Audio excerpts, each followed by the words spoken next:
Hi guys, welcome back to the channel, and today is my AFC Championship game preview, the Buffalo Bills against the Kansas City Chiefs. I'm just going to pick out a couple of reasons, a couple of concepts as to how each side can beat each other. If you enjoyed the video, make sure to like, subscribe, hit that notifications bell. There's plenty more content coming your way. Let's get into it. So firstly, I want to talk about the first reason that the Buffalo Bills can win this game, and that is Patrick Mahomes. And as crazy as that sounds, I think that it could be a big reason. If Mahomes does play, which we're all expecting him to, he's not going to be doing the usual option plays or the bootleg, selling play action hard and getting downfield. I think we're going to see a very much static passer in the pocket on Sunday. And, he's going to look to deliver the dimes downfield and hand the ball off to the running backs. But I don't think you're going to see that dynamic Mahomes that you see fighting for extra yards because, he had a bad toe in the Browns game and he's also got an injury which, potentially if he takes another big shot to it, he could be stumbling all over the place again and failing the concussion protocol. And that's the last thing that the Chiefs want. They want their star man on the field the whole game. So to do this, really, the Bills have got to get that pressure on the D-line. If they can collapse the pocket and force as much pressure on Patrick Mahomes as possible, then I think they're going to be in with a shout. So here's some examples from earlier in the season where they either forced the sack or they forced him out of the pocket and to make a different read. So this first sack actually comes from the pressure on the left-hand side of the Buffalo Bills D-line.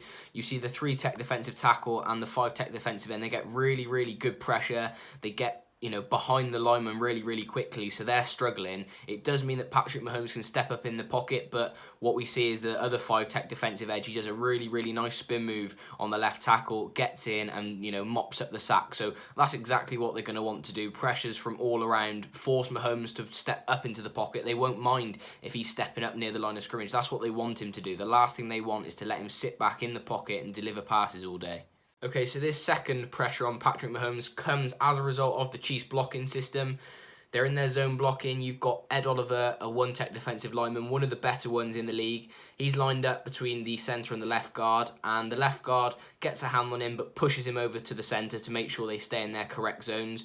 But Ed Oliver is so strong, he gets his pads lower than the centre. That's what every lineman coach will tell you. Pad level, get lower than the opposition, and he drives number 67 backwards. So in the end, number 67 drops himself to try and get down to Ed Oliver's level, but he's really clever. He knows that the centre's going to do that. So if you watch, he swivels his hips.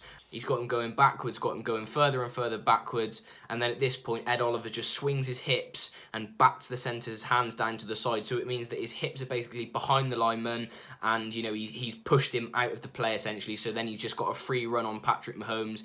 He forced him out of the pocket, which is exactly what he'd want to do in this situation. And Patrick Mahomes just takes a very small gain before sliding down. That's what they're going to want to do. Except this week, Patrick Mahomes won't be able to slide out to the left and the right, or he won't want to for fear of having a big hit and being out the game. And then again, this second pressure of Mahomes comes from their pass blocking being zonal, and you can see the stunt here. So you've got the 5-tech defensive lineman. He comes in on the inside of the right tackle, and he doesn't push him across well enough to the right guard in time. So what it means is that you've got the right guard and the right tackle both squeezing on that defensive edge, and it means that the defensive tackle can get round the right tackle easily and put some big pressure on Mahomes. And it means that he has to roll out away from the pressure, and he tries to force something downfield. In this case, it's nearly picked off, but that's exactly what they're going to try and target. If they can get that pressure on Mahomes and make life uncomfortable for him, I think you're going to see him throwing away a lot more balls than he does normally. And it'll be an interesting one to see how they sort of get that production on offense without him rushing and getting outside the pocket. So we've looked at the Bills' defensive side of the ball and how they can target the Chiefs to win the game. Let's have a look at the offensive side of the ball. Now, what they're going to be looking for is to try and get kelce in as much man-to-man coverage as possible, and it's because they've been so effective against it. They've got so many good route runners, and Josh Allen is a very mobile quarterback. He loves running QB draw, QB power, just loves using his legs and getting outside the pocket basically. And earlier in the season we saw this a lot against the Chiefs. They've got very good DBs, they do play a lot of man coverage, but against a person like Josh Allen, he will eat up those yards all day long. So you can see here, even if it means he doesn't pick up like a 30-yard run, if he takes 4 or 5 yards at a time, just keep moving the chains. That's all the Bills want. More time in possession, more ball than the Chiefs. That's going to equal the win for them. You can see here the Chiefs are in very clear cover one. They're in complete man-to-man coverage with that single high safety over the top, and you've got the man that motions in next to Josh Allen, which is nice because it shows them that they are in man coverage. And then they just run the QB power to the left. They've got a lead blocker, and Josh Allen nearly breaks it for more. But this is exactly what I'd expect them to do. Just try and pick up as many yards on the ground as they can, and just smash and bash against the KC rush defense. And then this clip is a perfect example of exactly what I was just saying. You've got the Chiefs showing a cover 1 or a cover 3 defense here, and then they actually rotate into a cover 2 before the snap, but it's cover 2 man. And if there is a spy, I'm not sure if he is spying or if he's sort of sat in a middle hook zone.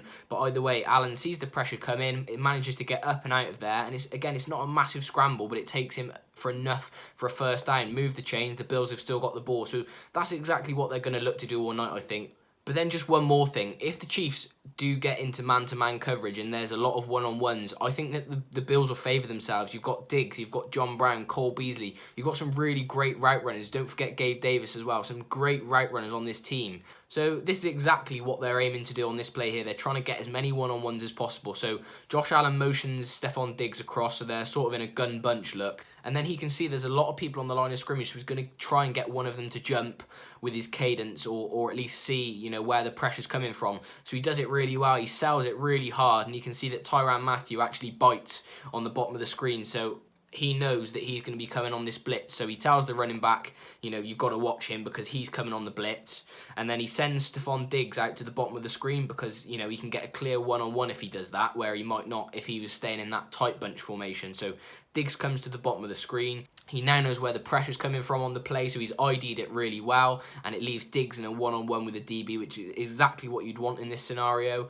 And Diggs gets an inside release and then bounces back outside, which is really nice. And in fact, he actually plays this really well until, he has a bit of a grab at Stefon Diggs just before he reaches the goal line. This called as pass interference, but that's what the Bills will look for. They'll want man-on-man coverage, lots of one-on-ones, and they're going to want to use Josh Allen's legs. So now if we flip over to the Chiefs and look at how they can beat the Bills, one massive thing that I've identified is that they love to play cover 4 quarters. They love to sit deep, keep everything underneath them and let those linebackers go to work, which is a good thing, I suppose, especially against a team like the Chiefs who've got so much speed on that roster, to not let anything over the top. However, you can let up massive plays from, allowing underneath routes, which is what I think the Chiefs sort of targeted earlier in the season when they played, and the Ravens also did it a bit last week. So this play here, you can see you've got the 2 high safeties with the 2 cornerbacks, about 5 yards off the line of scrimmage, and then as the ball snapped, those 2 cornerbacks back up very sharpishly. They don't want anything going over the top. That's the principle of the cover 4 quarters. They all just want to drop really deep, keep everything in front of them. However, the corner's turned his hips way too early at the top of the screen. He's run about 7 yards in front of the receiver, so all he's got to do is just plant his feet in the ground, sit and wait for the ball, and he's got a massive completion downfield without really having to do anything. It's good to play that over the top coverage so that nothing can get over you, but equally, you've got to be sticking with the receiver a little bit longer rather than just playing way too far over the top, because that's exactly what happened here, and they've got a really nice game which set them up for a touchdown the play after. They actually get a touchdown from it later in this game, so you see here, Travis Kelce runs just a simple corner route, but they've got the cornerback down here at the line of scrimmage, and he bluffs the pressure and then comes back.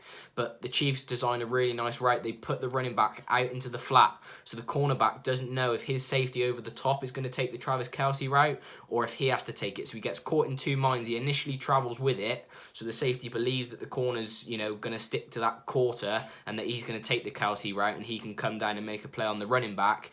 But eventually the cornerback turns, locks onto the running back, and it just means that the safety's got too much to do to get over to the corner of the end zone, and Mahomes drops a lovely pass in there. So that is one problem with this cover 4. We saw something almost identical with it in the divisional round as well against the Ravens. It wasn't quite a cover 4 because this guy at the bottom of the screen didn't drop all the way into his quarter, but it was a sort of variation of it. You got 3 guys at the top of the screen all playing sort of quarters coverage. The 2 linebackers get fixated on the guy in front of them, forgetting about the guy who's literally just turned on a little screen play in front of them.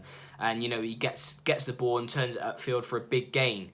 And that's one of the dangers. If you drop 4 people into coverage and you're rushing for, you've only got those 3 linebackers to cover the whole width of the field.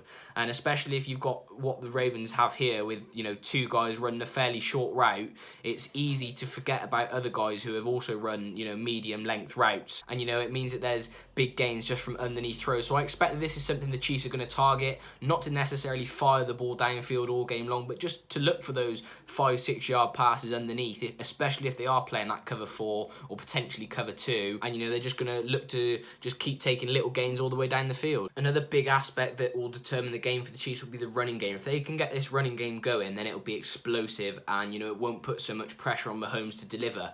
And at times this season it's looked really, really explosive. At other times it's kind of fell a bit flat and they've relied on the passing game, which has worked for them in fairness.